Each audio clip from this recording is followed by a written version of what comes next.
पूजनवा कैला गंगा जी के फुलवा चढ़ाए हो।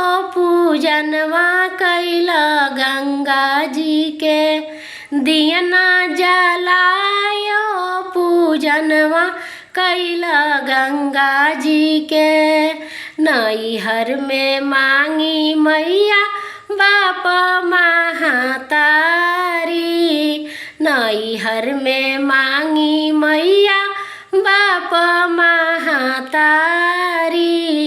भाई एगो मांगी मैया, भाई एगो मांगी मैया डोली के सिंगार हो। पूजनवा कैला गंगा जी के चुंदरी चढ़ाए हो। पूजनवा कैला गंगा जी के दियना जलाए हो। पूजनवा कैला गंगा जी के ससुरा में मांगी मैया सास ससुर जी। ससुरा में मांगी मैया सास ससुर जी।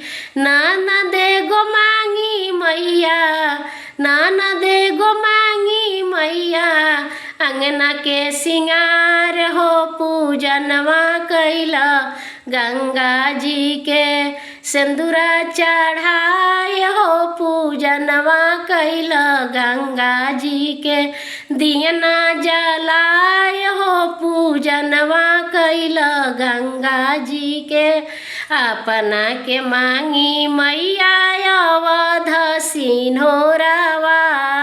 अपना के मांगी मैया अवध सिन्होरवा। गोदिया में मांगी एगो, गोदिया में मांगी एगो मदन गोपाल हो। पूजनवा कैला गंगा जी के फुलवा चढ़ाए हो। पूजनवा कैला गंगा जी के दियना जलाए हो। पूजनवा कैला गंगा जी के घरवा में मांगी मैया आना दाना लक्ष्मी। घरवा में मांगी मैया आना दाना लक्ष्मी।